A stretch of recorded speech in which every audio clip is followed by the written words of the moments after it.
कि आज का कार्यक्रम बहुत अद्भुत और ऐतिहासिक रहा है और ये नॉन पॉलिटिकल कार्यक्रम था। यादव समाज का जो सबसे बड़ा संस्था बिहार में है श्रीकृष्ण विचार मंच, उसके तहत उनका अभिनंदन किया। वो बहुत भावविभोर हुए। उन्होंने कहा कि इस धरती पर मैं पाँव रखकर धन हुआ कि जहाँ ज्ञान और प्रकाश की तपोभूमि रहा, जहाँ महावीर और गोविंद और नानक जैसे लोगों ने, महावीर और बुद्ध जैसे लोगों ने ज्ञान प्राप्त किया, ऐसे आज जनक माता की जननी भूमि पर मैं यहाँ पे आया हूँ। निश्चित तौर पर यहाँ लोकतंत्र बहुत मजबूत है, प्रगाढ़ है। और सबसे अच्छी बात उन्होंने कही कि उत्तर प्रदेश बिहार में तो किसका ही नाम समाहित है। और उन्होंने वृंदावन बिहारी लाल का जयघोष भी किया और उन्होंने ये भी कहा कि मैं माननीय यशस्वी प्रधानमंत्री का बहुत बड़ा अभिनंदन करता हूँ कि एक गरीब माँ की बेटा जो झाड़ू पोछा करते थे और मैं स्वयं चाय बेचता था, ऐसे मुख्यमंत्री एक गरीब का बेटा को आज मुख्यमंत्री बनाया है नीचे से उठाकर। इससे एक उत्साह, एक संदेश भी दिया कि भारतीय जनता पार्टी का आम कार्यकर्ता भी मुख्यमंत्री बन सकता है। जहां लोकतंत्र का लोग यहाँ पर बैठे हुए बड़े बड़े यहाँ पर मुख्यमंत्री उप मुख्यमंत्री हनन कर रहे हैं। उन्होंने कहा कि जब जब धर्म की हानि होती है तो धर्म संस्थापना के लिए कृष्ण ही अवतरित हुए हैं, तो कृष्ण इस लोकतंत्र को मजबूती दे सकता है। और कृष्ण जो है जिस हिसाब से एनार्की हरारकी बिहार में चल रहा है, उसको बचाने के लिए किस के रूप में ही जैसे मध्य प्रदेश में आया, यहाँ भी कोई ऐसा धोतक यहाँ पर सिद्ध होगा। बिहार में बार बार यादव सम्मेलन बुलाया जा रहा है, बापू सभागार में बुलाया गया, अब यहाँ बुलाया गया। क्या रणनीतिक तैयारी किया जा रहा है? देखिए, आपने बहुत अच्छा प्रश्न किया। इस पृथ्वी पर जब जब अधर्म की हानि हुई है तो धर्म रूपी कृष्ण पैदा होकर बचाया है। तो आज बिहार में अगर धर्म की जब हानि हो रही है, एनार्की हरारकी हो रहा है, तो ऐसे जादवी को यहाँ पर बचाने के लिए बुलाया गया।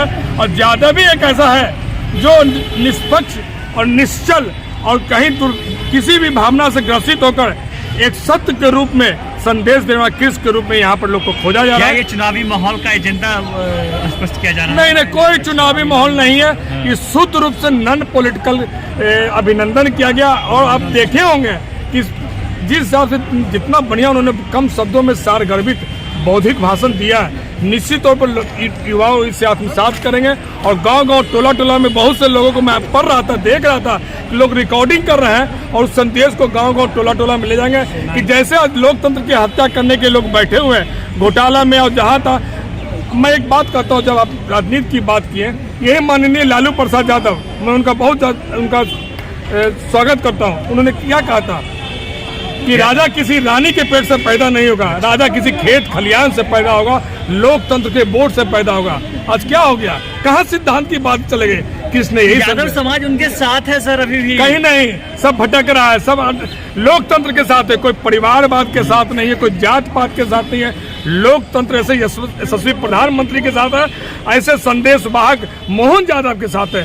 यादव हमेशा धर्म के साथ रहा है और धर्म के साथ यादव कभी नहीं रहा है। मोहन यादव बताया जा रहा है, जिंदाबाद रहा है कि यादव को बहला फुसला के लाया जा रहा है यहाँ पे।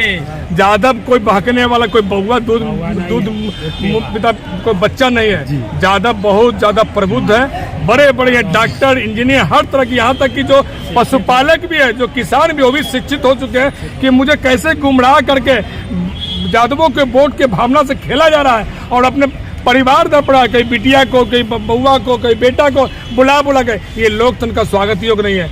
लोकतंत्र में पिछले पौधाओं पर बैठा हुआ डॉक्टर मोहन यादव ऐसा लोग भी यहाँ पर बन सकता है। इस बार यादव किसके साथ है? यादव लोकतंत्र के साथ है, परिवारवाद जातवाद के साथ नहीं। जो लोकतंत्र का रक्षक है, जहाँ लोकतंत्र की जननी लक्ष्मी जो बिहार है, ऐसे लोकतंत्र के रक्षक को यहाँ पर स्थापित किया जाएगा। धर्म की स्थापना की जाएगी। यदा यदा यह धर्मस्य ग्लानि भवति भारत अभुत्ता नाम धर्मस्य तदात्मा नाम सिद्धाम्यहम्। मोहन यादव को सीएम बनाने से लोकसभा में बीजेपी को फायदा होने जा रहा है क्या? और जैन सलाह आप देख रहे हैं, इस छोटे से नोटिस पर मोहन जी के भाषण को सुनने के लिए, उनके विचारों का आत्मसात करने के लिए पूरा जैन सलाह, पूरा पटना नहीं, जल्ला नहीं, आसपास के जितने दियारा क्षेत्र के लोग हैं, चाहे गंगा के उत्तर चाहे गंगा के दक्षिण, सभी ज्यादा विभिन्न मंचों के द्वारा आप देखे होंगे कि समय का अभाव हो गया। अगर समय वो देते 5 घंटा तो भी कम पड़ता, ये तो मात्र 1 घंटे का कार्यक्रम था।